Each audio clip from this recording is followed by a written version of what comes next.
September 2nd, 1998, 10:14 p.m. A Swissair MD-11 over the Atlantic declares an urgency, not an emergency. The crew believes they have time. They have 20 minutes. 229 people died when Swissair Flight 111 hit the ocean at 300 knots, with its cockpit on fire, its instruments failing, and its crew flying on standby gauges and smoke so thick they could barely see each other. The fire started in insulation that regulators had flagged as a hazard and allowed to stay. It was ignited by wiring installed for a casino system, a revenue idea from an airline that was quietly going bankrupt, connected to an electrical bus that delivered far more fault energy than the wiring was designed to handle. Two known problems, one spark, 20 minutes that were never going to be enough. The crew smells something, no alarm, no warning light. The smell drifts from the air conditioning vent, which means, by every reasonable interpretation available to a trained crew, that it is probably an air conditioning issue. The captain leaves his seat to check the forward galley. A flight attendant confirms the smell in the cockpit, but reports nothing unusual in the cabin. Above their heads, in a space no sensor monitors and no crew member can reach, the fire has already been burning for an unknown amount of time. 20 minutes after the first officer first mentions the smell, the aircraft strikes the Atlantic at over 300 knots. The impact exceeds 350 times the force of gravity. The aircraft breaks into more than 3 million pieces. The insulation that carried the fire had already caught fire on 3 other MD-11s. Regulators had studied it, flagged it, and listed replacement as optional. The wiring that ignited it had been installed by contractors nobody was supervising, for a gambling system drawing power from a bus never meant to supply a casino. This is Swissair Flight 111. For most of the 20th century, Swissair was one of the most admired airlines in the world. It wasn't the largest carrier or the most aggressive competitor. What it had was a reputation. Consistent, premium, unshakable. For decades, it was known as the Flying Bank, shorthand for an airline whose conservative decisions made it reliably profitable while others struggled around it. By the late 1980s, that reputation had quietly started to crack. The airline had spent heavily on fleet renewals, acquiring expensive 3- and 4-engine jets at exactly the moment that twin-engine aircraft were becoming the more economical choice. It had pursued costly partnership strategies across Europe, including an ultimately failed attempt to merge with KLM and SAS, at precisely the time that deregulation was making such arrangements difficult to sustain. When recession arrived in the early 1990s, fuel prices spiked, and the premium travel market contracted. Swissair found itself bleeding cash at a rate that its conservative reputation had never had to contemplate. By the mid-1990s, Swissair was in genuine financial trouble. Serious enough that pilots were reportedly issued cash-filled lockboxes to pay airport fees when traditional credit arrangements became unreliable. For an airline once considered a model of fiscal discipline, this was a staggering reversal. Faced with this reality, Swissair began looking for new revenue wherever it could find it. One avenue was innovation. The airline decided to adopt one of the earliest fully interactive in-flight entertainment systems in commercial aviation, a package that offered movies, video content, and paid services including electronic gambling. Each business-class passenger would have access to a screen, a swipe card reader, and digital casino games playable at cruising altitude. The system was built by a Las Vegas company that had understood, correctly, that passengers with time and money might pay to play. The idea was forward-looking for 1991. What it brought with it, what nobody adequately assessed at the time, was an enormous electrical demand. Each seat unit was essentially a full 1990s personal computer running Windows, drawing far more power than the aircraft's designers had ever anticipated for a non-essential cabin system. The aircraft operating as Swissair Flight 111 on the evening of September 2, 1998, was an MD-11, registration HBIWF, delivered new to the airline in 1991. It was one of the aircraft in which this entertainment system had been installed. On the day of the flight, it had no major defects logged. The captain was 49 years old, with 10,800 total flight hours, including 900 on the MD-11. He was an instructor pilot, widely respected within Swissair for a careful, almost meticulous approach to procedures. Colleagues described him as the kind of pilot who never cut corners, and who insisted on thoroughly understanding his aircraft and the checklists he used.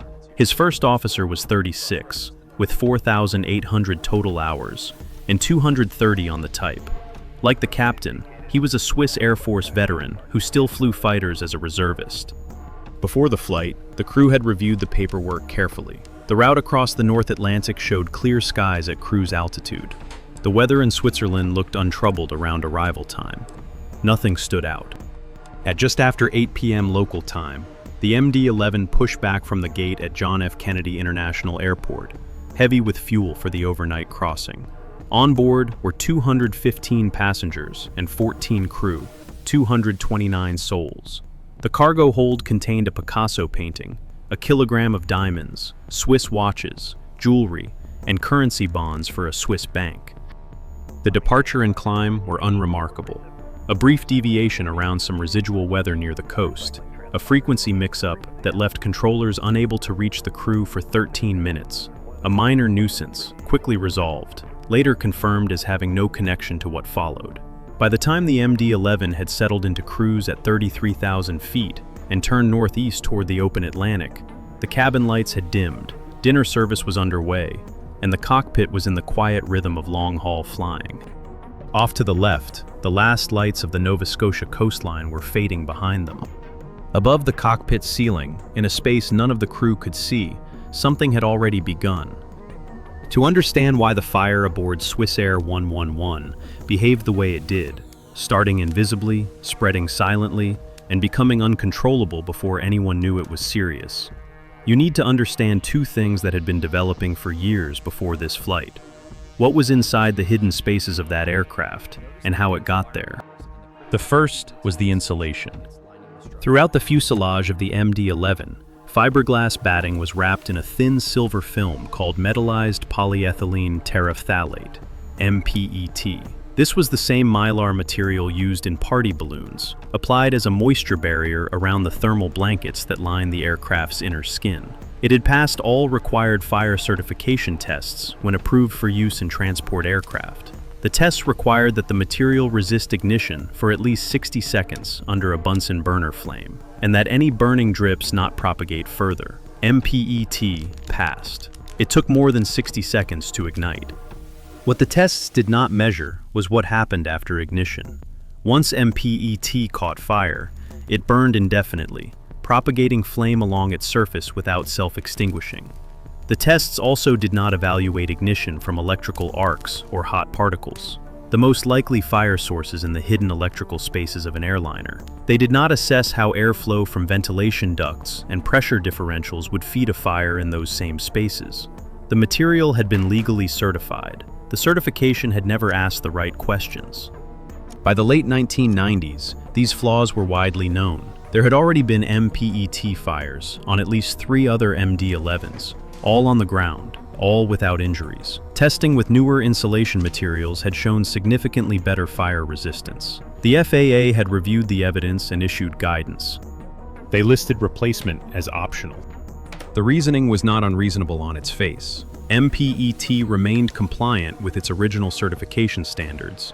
Aircraft operators faced significant cost and downtime for a full insulation replacement, and the fires that had occurred had all been minor and ground-borne. Swissair, like almost every other airline, chose not to replace it. The insulation stayed. The material that had passed every test, and whose tests had never reflected reality, was present throughout the overhead spaces of HBIWF on the evening of September 2nd. The second element was the wiring. Swissair's in-flight entertainment system drew far more power than could be safely supplied through the MD-11's existing cabin electrical buses. The part of the aircraft's power distribution system that had been fitted with lower-rated circuit breakers, specifically to reduce the risk of electrical fires in the cabin. Rather than redesigning the system to work within those constraints, the installation contractors had moved the power feed to Main AC Bus 2, a bus designed to supply high-demand systems like hydraulic pumps. To accommodate the growing load, the contractors had consolidated the feed onto a single heavy cable with substantial current carrying capacity. This decision had a consequence that nobody appears to have fully traced. On the cabin bus, a short circuit would encounter circuit breakers rated for modest fault currents. The breaker would trip quickly and limit the energy available to start a fire. On main AC bus 2, the upstream power source could deliver far more fault energy before anything tripped. Narrow gauge wires, connected to a power source capable of delivering far more current than they were designed to handle, running through bundles of other cables near MPET insulation in the overhead attic above the cockpit. The oversight that allowed this configuration had been nearly total. The FAA had delegated installation approval to a company called Santa Barbara Aerospace, which had relied on incomplete and inconsistent documentation from a web of subcontractors and vendors. Hollingshead, the company that had built the entertainment system, had revised its wiring architecture repeatedly without consistently notifying the other parties. SR Technics, the maintenance arm of Swissair's parent company, had provided some of the installation labor, but documentation of exactly who had understood what was so fragmented that the TSB later found no clear record of anyone having reviewed the complete design. McDonnell Douglas, the aircraft manufacturer, had not been consulted. No single person or organization had looked at the finished configuration and asked whether narrow wires connected to a high-energy bus, running next to flammable insulation in an unmonitored space, represented an acceptable risk. In the overhead attic of HBIWF, the space directly above the cockpit door and behind the overhead circuit breaker panels, the entertainment system's wiring ran through mixed cable bundles alongside other aircraft wiring. That space had no smoke detectors, no temperature sensors, no fire warning system of any kind. The flammability standards applied to materials in that space were lower than those applied to the passenger cabin, precisely because the space was hidden, and hidden spaces were not considered a primary threat to occupant safety in a post-crash fire scenario. The result was that the area most likely to experience an electrical ignition, dense wiring, high power loads, confined space, was also the area with the least fire detection and the lowest material standards. In the cabin of the MD-11, 215 passengers had finished dinner and were beginning to settle in for the night. Those in business class had the entertainment screens available to them. Some were watching films, some were reading. The flight attendants were quietly clearing trays and dimming the overhead lights as the aircraft moved steadily northeast over the dark Atlantic. At 10:10 p.m., a single conductor in the entertainment system's wiring developed a short circuit. The current found a path it was not supposed to take. The wire heated, an arc formed. The arc generated enough heat to ignite the MPET insulation in the thermal blankets immediately above it. The fire began in the overhead attic, in a space nobody was watching, detected by no instrument, attended by no system. It burned there for an unknown amount of time before anyone in the cockpit noticed anything at all. At 10:10 and 38 seconds, the first officer mentioned a strange smell. There was no visible smoke, no alarm, no warning light. The smell faded, then returned, then faded again. The intermittent signature of a fire that had not yet breached the barriers separating the attic from the cockpit air supply. The crew began assessing the situation carefully and methodically, exactly as they had been trained. The captain left his seat to check the forward galley. A flight attendant was called to the cockpit. She confirmed the smell in the cockpit, but reported nothing unusual in the cabin. This confirmed what the crew's instruments and their training both suggested. The source was probably in the air conditioning system, not a fire. A minor technical issue, unpleasant but manageable. At 10:14 p.m., 3.5 minutes after the first smell, the captain called Montreal Oceanic Control and declared a pan-pan, an urgency, not an emergency. He requested vectors toward Boston, then accepted Halifax as a closer alternative when the controller offered it. The crew began a controlled descent, discussed the fuel weight, and decided to dump fuel before landing to reduce the risk of an overweight touchdown. Everything they did was reasonable. Everything they did was based on what they could see, what their instruments showed, and what their training had prepared them for.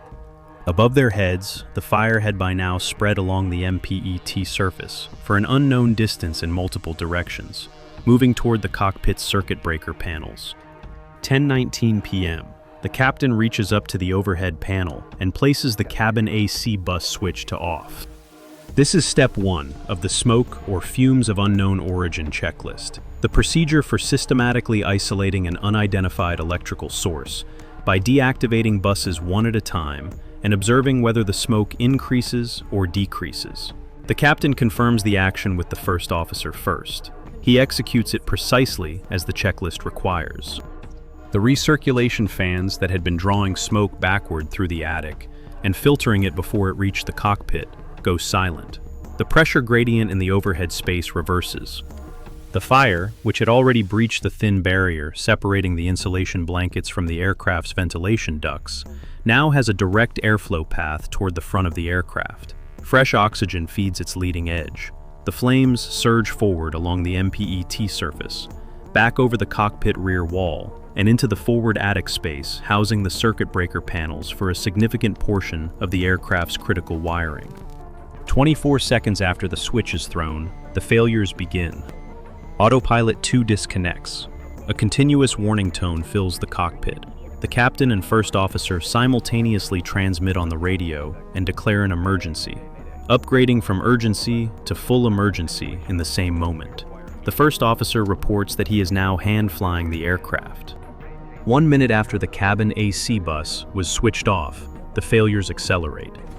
A yaw damper channel drops. 3 seconds later, one channel of Flight Control Computer 1 fails, removing data from the captain's primary instruments. The flight data recorder begins losing parameters. 9 seconds after that, the left emergency AC bus fails, taking with it the air data computer, the captain's primary display unit, and the captain's pitot heat. The transponder can no longer report altitude to air traffic control. Flight 111 drops off secondary radar. The master caution illuminates. The captain's entire instrument suite goes dark. VHF Radio 1, the crew's primary communication channel, stops transmitting. The digital maintenance link to the airline goes silent. The cockpit voice recorder, still running, begins capturing audio distorted by electrical interference and heat. The pilot's voices take on a metallic quality. Then, a new sound enters the recording, a tearing, rushing noise consistent with ceiling material melting and falling. The aft section of the cockpit ceiling has burned completely through. Flames are entering the flight deck. The captain can be heard shouting that something is burning. Molten aluminum begins dripping from above onto the observer station behind the 2 front seats. Investigators would later estimate temperatures in the ceiling area exceeded 540 degrees Celsius. The first officer calls out that his instruments have failed and that he is now flying on the standby gauges on the central pedestal, a small, basic set of backup instruments designed for last resort use, showing only the most fundamental flight data. Hand-flying a wide-body airliner at night over the Atlantic, oxygen masks on, smoke too thick to see clearly, the ceiling above them on fire, molten metal falling, primary instruments gone, communicating with difficulty through masks and interference. 4 minutes after the recorders stop, they lose power without warning at 10:25 and 41 seconds. Not a controlled shutdown, but a collapse. The aircraft is still airborne. What happens in those final minutes cannot be known from any recording. Radar data shows the aircraft entering an uncontrolled right turn. The bank angle increases. The nose drops. Whether this was a commanded input, spatial disorientation, or the result of flight control degradation that had progressed beyond the crew's ability to correct, investigators considered all of these possibilities and could prove none of them. Engine 2, the tail-mounted engine, was manually shut down at some point in these final minutes, not because it had failed, but because fire damage to the wiring had triggered the fire warning system, and someone in that burning cockpit followed the engine fire procedure. There was no actual fire in the engine. At 10:31 and 18 seconds, Swissair Flight 111 strikes the Atlantic Ocean near St. Margaret's Bay, Nova Scotia. The impact force exceeds 350 times the force of gravity. The aircraft disintegrates into more than 3 million pieces. All 229 people on board die instantly. On the shoreline of St. Margaret's Bay, residents who had seen a large aircraft flying low over the water while dumping fuel wait for news. Search aircraft and boats reach the last known radar position and find only small fragments floating on the surface. No fuselage, no survivors. The investigation was conducted by the Transportation Safety Board of Canada, assisted by the NTSB, the BEA, and teams from McDonnell Douglas and Swissair. What they undertook was one of the most extensive underwater recovery operations in aviation history. Over the months that followed, divers working in the cold waters off Nova Scotia recovered approximately 98% of the aircraft, both flight recorders, cockpit components, sections of the cabin, and representative samples of wiring, insulation, and ducting from the areas where the fire had originated. All of it was tagged, cataloged, and brought ashore. Investigators then spent years physically reconstructing the aircraft in a hangar, reassembling more than 3 million fragments into a structure that could be studied section by section, wire by wire, insulation panel by insulation panel. From that reconstruction, a detailed picture emerged. The fire had started in the overhead attic above the cockpit door area, where the entertainment system's wiring ran through mixed cable bundles near MPET-covered insulation blankets. The short circuit had produced an arc. The arc had ignited the MPET. And because the attic had no smoke detectors, no temperature sensors, and no fire suppression capability, the fire had burned and spread undetected for an unknown period, likely several minutes, before the crew smelled anything.